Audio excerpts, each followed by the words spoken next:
উঠছে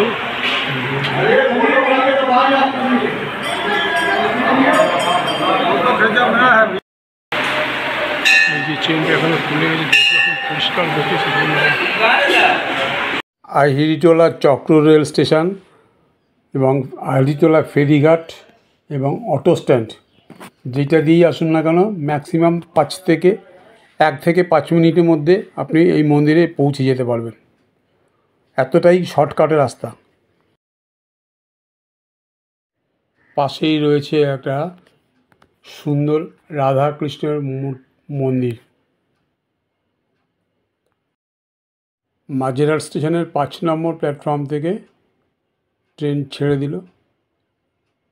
একটু পরেই কথা বলছি। ট্রেন মোটামুটি বেশ ফাঁকাই আছে ট্রেনটা।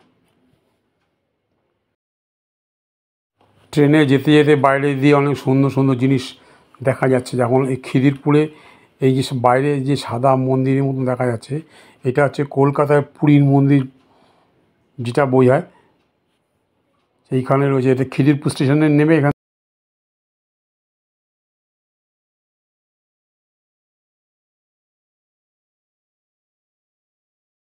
Welcome to my channel Shrima Dada travel চ্যানেলের পক্ষ থেকে আমি আজকে আবার এসেছি নতুন একটা ভিডিও নিয়ে আপনাদের সামনে। আজকে আমি এমন একটা মন্দিরে আপনাদের সাথে নিয়ে যাব, আপনারা শুনলে সবাই চমকেই যাবেন। হয়তো অনেকে জানেনও হবে যে ভোলে বাবাকে মোটা চেন দিয়ে বেঁধে রাখা হয়, বিশেষ করে রাতের বেলা। কেননা কি সে অন্য কোনো জায়গায় চলে যেতে পারে। শুনেছেন এরকম কোনো জায়গায় আপনারা অনেক মন্দিরে এদিক ওদিক ঘুরেছেন বা চলেছেন, কোনো জায়গায় বাবা মুখকে চেন দিয়ে বেঁধে রেখেছে, কিছু জানেন। আবার দেখুন, আমরা তো সিনেমায় বা টিভি চ্যানেলে অনেক জায়গায় দেখেছি বাবা চেহারা মোটামুটি আপনিতে কেমন হতে পারে, একটু মোটা সোটা বা একটু হেলদি চেহারা ভুড়িওয়ালা হলে বাবাকে বেশ ভালো মানায়। কিন্তু তাই বলে বাবাকে মোটা বাবা বলে ডাকা কেমন লাগে? আপনি ধরুন, আপনাকে যদি কেউ মোটা বলে ডাকে তাহলে আপনার কেমন লাগে? এইখানে বাবার একটা নির্দিষ্ট নাম আছে, কিন্তু তার সবাই একে মোটা বাবা বলে ডাকে। ঠিক আছে, আজকে আপনাদেরকে সেইখানেই নিয়ে যাব। নিশ্চয়ই পিছনে কোনো রহস্য আছে যে কেন মোটা বাবা বলে ডাকা হয় বা কেন চেন দিয়ে রাখা হয়। আজকে সেই রহস্যগুলো সমস্ত কিছু আমি জানাবো, আমি নিজেও দেখবো বা আপনাদেরকেও দর্শন করাবো। তো ভিডিওটা পুরোপুরি দেখতে থাকুন, ভালো লাগলে শেয়ার করবেন, আমার জন্য একটা লাইক করে দেবেন আর বেশি বেশি করে শেয়ার করবেন। ভিডিওটা চলতে থাকুন। আমি এখন মাঝেরহাট স্টেশন থেকে উঠেছি চক্র রেল দিয়ে। এখান থেকে আমি যাব আহিরিটোলা স্টেশন। সেখান থেকে যাব বাবা দুর্গেশ্বর মহাদেবের মন্দির। বাবার আসল নাম হচ্ছে দুর্গেশ্বর মহাদেব মন্দির।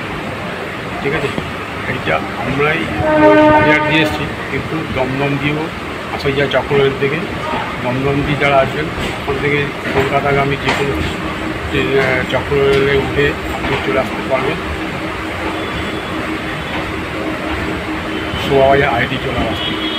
ভিডিওটা দেখতে থাকুন, কীভাবে আসবেন না আসবেন সমস্ত কিছু ডিটেলস আপনি জানাতে থাকুন। কথা বলে রাখি, যারা ধরুন মেট্রোতে আসবে, কাছাকাছি মেট্রো স্টেশন হচ্ছে আপনাদের Shobhabazar metro station. Shobhabazar metro station থেকে বেরিয়ে আপনি হেঁটে আসতে গেলে 10 মিনিট সময় লাগবে নিমতলা অটো স্ট্যান্ডে, অথবা আপনি ওখান থেকে অটো ধরেও আপনি চলে আসতে পারবেন। আর যদি হাওড়া দিক থেকে যারা আসবেন, হাওড়া দিক দিয়ে আপনার সুবিধা আছে, ওখান থেকে 215 নম্বর বাসে উঠবেন, জোড়াবাগান বাস স্ট্যান্ড থেকে নেবে, ওখান থেকে আপনি হেঁটে চলে আসতে পারবেন। আর প্রত্যেকেও শর্টকাট আরেকটা রাস্তা আছে, এটা হাওড়া ফেরিঘাট থেকে ফেরি ধরে আহিরিটোলা লঞ্চঘাটে আপনি এসে নেমে যাবেন। আহিরিটোলা লঞ্চঘাটের সামনে আরও একটা বড় পুরনো মন্দির আছে, ভূতনাথ মন্দির। ভূতনাথ মন্দিরের সামনে দিয়ে একটু এগিয়ে আসলেই পেয়ে যাবেন দুর্গেশ্বর শিব মন্দির। আর যারা সল্টলেক বা বিধাননগর দিয়ে আসবেন 211 নম্বর বাসে লাস্ট স্টপেজে আহিরিটোলাতে নেমে হেঁটে চলে আসতে পারবেন। সামনে এখন আহিরিটোলা আসছে, বড় বাজার বেরিয়ে গেল, এবারে সামনে স্টেশনে এসে নেমে যাব।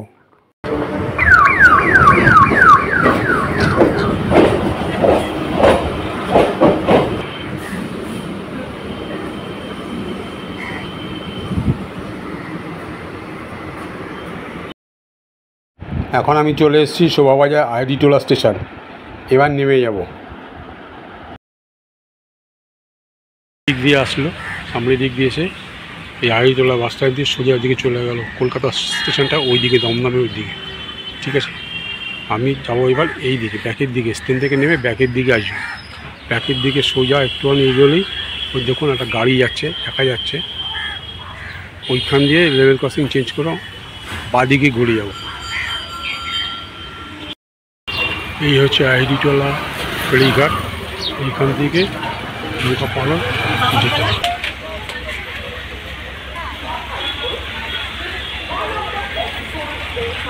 আইডিটোলার ফেরিঘাট স্টেশন প্রায় একই জায়গায় বলতে গেলে।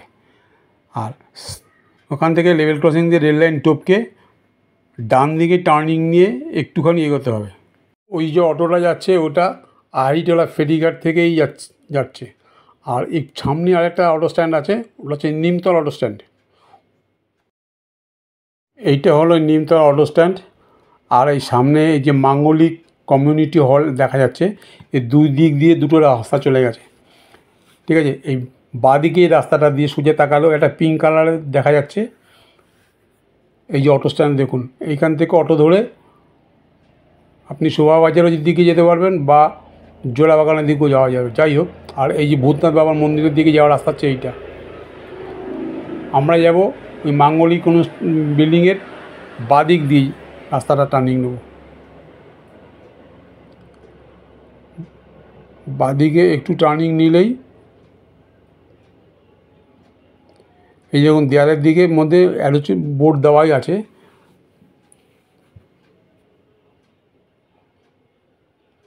দিয়ে এই চিহ্ন সোজা এই গলি দিয়ে একটুখানি ভিতরে হেঁটে যেতে হবে।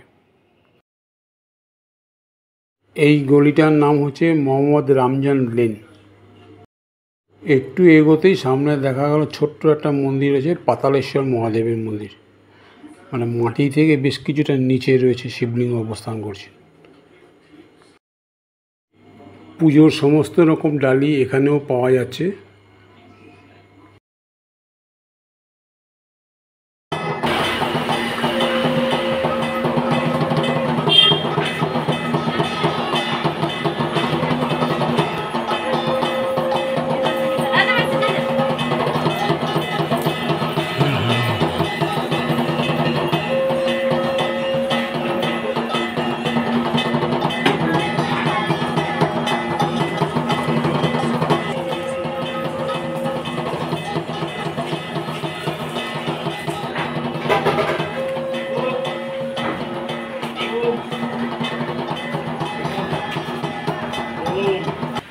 এই হলো 16 নম্বর মোহাম্মদ রামজান লেনে অবস্থিত শ্রী দুর্গেশ্বর।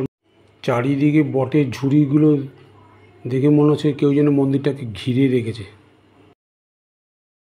জানা যায় আজ থেকে প্রায় 250 বছর আগে, অর্থাৎ 1793 সালে তৎকালীন হাটখোলা অঞ্চলের রামচন্দ্র দত্তের দুই পুত্র রসিকলাল দত্ত এবং জওহরলাল দত্ত মিলে প্রায় 50 ফুট উঁচু এই আটচালা মন্দিরটি প্রতিষ্ঠা করেছিলেন।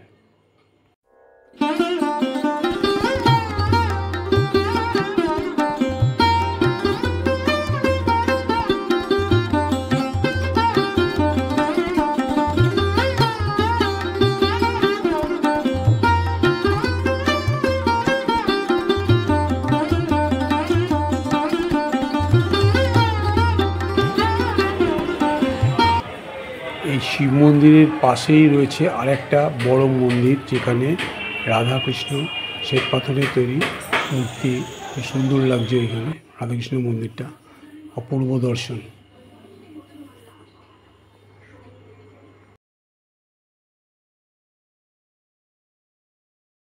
সিঁড়ি দিয়ে উপরে ওঠে মাচার মধ্যে দাঁড়িয়ে তারপরে বাবার মাথায় জল ঢালা হচ্ছে।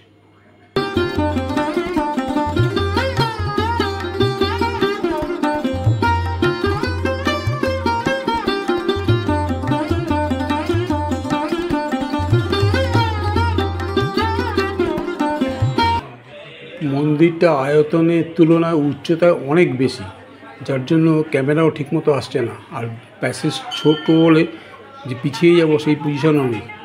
এই উচ্চতার কারণ হলো মন্দিরের গর্ভগৃহে প্রতিষ্ঠিত বিশালাকার শিবলিঙ্গ, আর এই বিশালাকার এর জন্য ইনি স্থানীয় মানুষের কাছে মোটা শিব বাবা নামেই পরিচিত।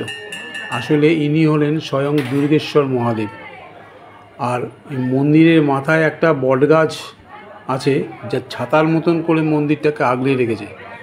আর চারিদিকে গাছের ঝুড়িগুলি মন্দিরের চার দেওয়ালে, বিশেষ করে পূর্ব দেওয়ালের দিকে বাবার মাথার জটার মতন করে ছড়িয়ে রয়েছে। তেমনি ভক্তরাও এই ঝুড়ির মধ্যে লাল সুতো দিয়ে ঢিল অথবা প্লাস্টিক বেঁধে মানসিক করে যাচ্ছে এবং বাবা সেটা পূরণও করে দিচ্ছে।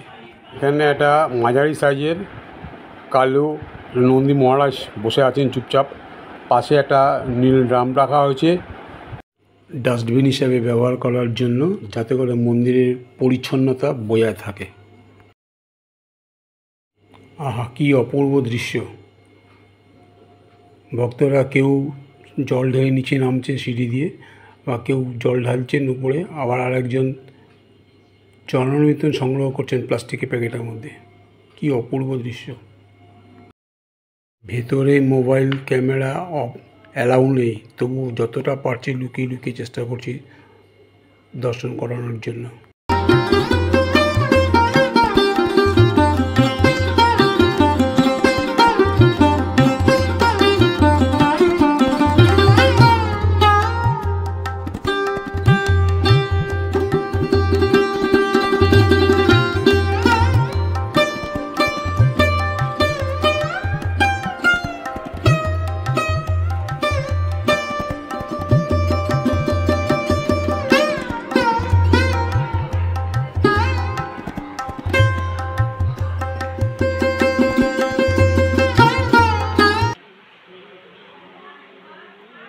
এই দেখো, এখানে শিকলটা গুটিয়ে রেখেছে। এই শিকলটা দিয়ে রাত্রিবেলা বেঁধে রাখা হয়।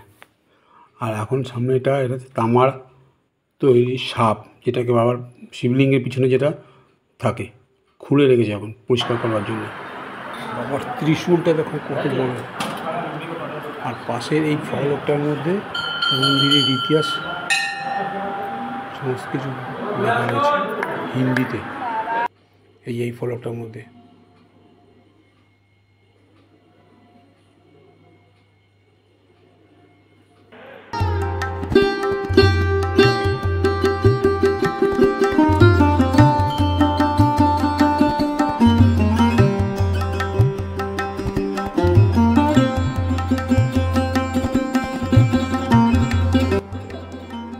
এই মন্দিরে প্রবেশ করার জন্য উত্তর, দক্ষিণ এবং পশ্চিম তিন দিকে তিনটে প্রবেশদ্বার আছে। আর এই কালো কষ্টি পাথরে তৈরি বিশালাকৃতি শিবলিঙ্গের পূজার জন্য পশ্চিম দিকে গেটের সামনে প্রায় লোহা এবং কাঠ দিয়ে বানানো সিঁড়ি এবং মাচা তৈরি করে দেওয়া আছে, যেখানে উঠে বাবাকে স্পর্শ করেই পুষ্পার্ঘ্য অর্পণ করা যায় বা প্রার্থনা করা যায়।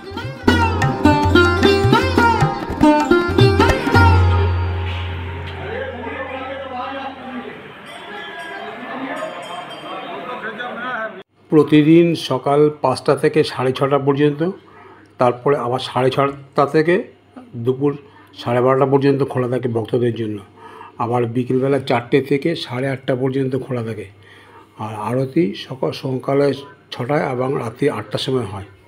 কথিত আছে ঠিক এইভাবেই একদিন রাত্রে পূজারী ব্রাহ্মণ পুজো শেষ করে বাড়ি চলে যান এবং পরের দিনকে সকালবেলা দরজা খুলে দেখেন মন্দিরের গর্ভগৃহ খালি। আশেপাশের সবাই অনেক খোঁজাখুঁজির পর অবশেষে নদীর ধারে, গঙ্গা নদীর ধারে এক জায়গায় পাওয়া যায়। তারপর সেখান থেকে মন্দিরে আবার নিয়ে এসে এবং সেই থেকে মন্দিরে বাবাকে যাতে বাইরে না বেরিয়ে যেতে পারে লোহার চেন দিয়ে, শিকল দিয়ে বেঁধে রাখা হয়। পুজোর সময় বাদ দিয়ে বিশেষ করে রাত্রিবেলা থাকে। এবং মন্দিরটি ভগ্নদশা থাকলেও এখনও পর্যন্ত অনেক চেষ্টা করে সংস্করণ করা সম্ভব হয়নি। হয়তো বাবা এখানে এইভাবেই থাকতে পছন্দ করে। তাহলে আপনারাই বুঝুন বাবা এখানে কতটা জাগ্রত। এখানে পুজো দেওয়ার জন্য বা পুষ্পার্ঘ্য দেওয়ার জন্য পুরোহিতের দরকার নেই, নিজেই ভক্তিভাবে ঢেলে দিলেই হবে। এবার চলো একটু অন্য জায়গায় যাব। ফেরার পথে আবার পাতালেশ্বর মন্দিরের পাশ দিয়ে বেরিয়ে চলে এলাম ওই নিমতলা অটো স্ট্যান্ডের কাছে।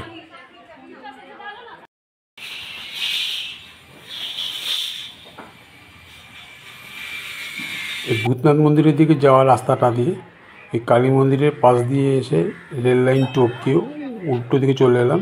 ভূতনাথ মন্দিরের পাশেই একটা রয়েছে কবিগুরু রবীন্দ্রনাথ ঠাকুরের সমাধিস্থল, ওইখানে যাবো আজকে। ফাঁকা ফাঁকা আছে। ভূতনাথ মন্দিরে সবসময় ভিড় থাকার জন্য এই গেটটা সবসময় খোলা থাকে না, আজকে খোলা আছে, তাই জন্য ভিতরে এসে দেখা কর তোমাদেরকে একটু দর্শন করে যাব। বাইরে এত কোলাহল, কিন্তু এখানে খুব শান্ত নিরিবিলি পরিবেশ, খুব সুন্দর। গঙ্গাবরকে এইরকম একটা পার্ক, কত সুন্দর জায়গা। এইখান থেকে হাওড়া ব্রিজ কত কাছে মনে হচ্ছে। আর এইটা হচ্ছে নিমতলা শ্মশান, ইলেকট্রিক চুল্লি। এইখানেই রবীন্দ্রনাথ ঠাকুরকে সমাধিস্থ করা হয়েছিল। পুরো পার্কটা নিচটাতে পুরো মার্বেল দিয়ে বাঁধানো, আর গাছের গোড়াগুলোতে বেশ বসার মতন সুন্দর জায়গা করে দেওয়া আছে। আর ওই যে ঘরটার মতো দেখা যাচ্ছে কুড়ে ঘরের মতন, ওইখানটাই রবীন্দ্রনাথ ঠাকুরকে সমাধিস্থ করানো হয়েছিল। বিকেলবেলার দিকে আপনজন লোকদেরকে নিয়ে এসে এখানে সেলফি তোলার জন্য বা কিছুক্ষণ বসে সময় কাটানোর জন্য আদর্শ জায়গা, খুব সুন্দর। গঙ্গায় এখন জোয়ার, জলে পরিপূর্ণ। আর ওই পারে দেখুন হাওড়া সালকিয়াতে একটা মন্দির দেখা যাচ্ছে, এখান থেকে খুব ভালো দেখা যাচ্ছে। দ্বাদশ জ্যোতির্লিঙ্গের প্রত্যেকটা একসঙ্গে এখানে রয়েছে। আর সবথেকে বড় মহাদেবের মন্দির, মহাদেব রয়েছে ওখানে।